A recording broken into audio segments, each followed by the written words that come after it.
Assalamualaikum warahmatullahi wabarakatuh. Perkenalkan, nama saya Lida Fitri dari Prodi PAUD semester 4 Institut Miftahul Huda Subang. Di sini saya akan mempresentasikan jurnal Golden Egg Universitas Hamzah Nuwadi yang berjudul Implementasi Pilar-Pilar Karakter Anak Usia Dini, yang ditulis oleh Narendra Dewi Kusumastuti. Dibuatnya video ini untuk memenuhi tugas mata kuliah evaluasi pembelajaran pendidikan anak usia dini yang diampu oleh Bapak Haji Dede Ruslan, MPDI. Baik, langsung saja kita ke materi implementasi pilar-pilar karakter anak usia dini. Dalam jurnal ini, perencanaan implementasi pendidikan karakter anak usia dini disusun secara beralur.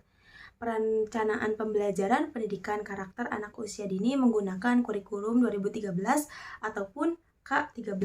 Perencanaan pembelajaran program semester sudah menentukan indikator-indikator yang akan dicapai seperti RPPM ataupun RPPH.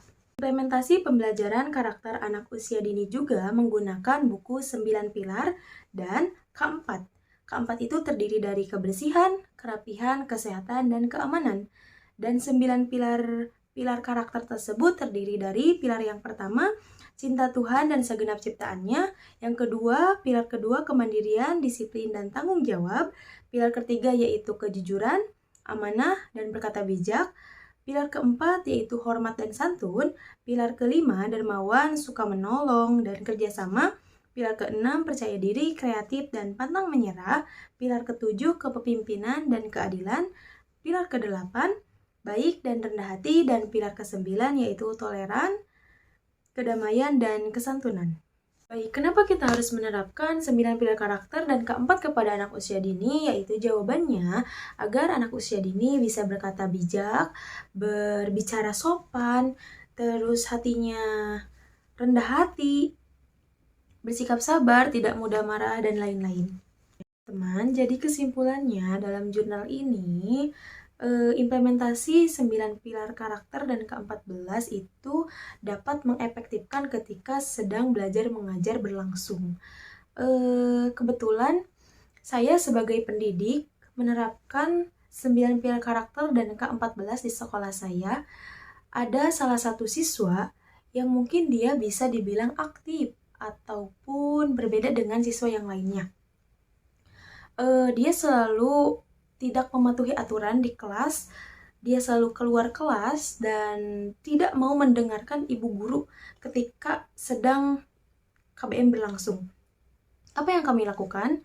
Yaitu tidak boleh mengancam, itu yang pertama. Terus yang kedua, anak itu butuh ruang. Apa yang kita lakukan? Saya pribadi, saya melakukan kepada anak tersebut ketika dia tidak ingin belajar, ketika dia di luar, maka saya akan beri waktu. Contoh, adik, kenapa kamu nggak mau masuk ke kelas? Terus si adik jawab, aku nggak mau bu, karena aku bosen, aku mau main. Oke, sama ibu kasih waktu contoh 5 menit. Kalau sudah 5 menit, berarti adik harus masuk ke dalam kelas. Oke, katanya gitu. 5 menit pun berlalu, terus saya bertanya lagi kepada anak ini, adik sudah ya mainnya karena waktunya sudah habis. Kalau adik tidak masuk ke dalam kelas, berarti adik tidak disiplin dong. Kan perjanjiannya seperti itu. Nah, kan disiplin itu termasuk dengan ke-9 pilar karakter tersebut. Mau mengikuti kegiatan belajar di dalam kelas. Tetapi kenapa besoknya seperti itu lagi, besoknya seperti itu lagi? Apa yang kita harus lakukan?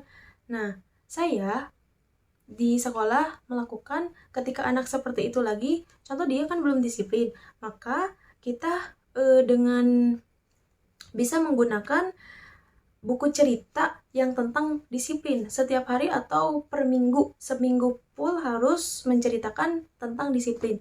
Agar apa? Agar anak itu bisa menerapkan.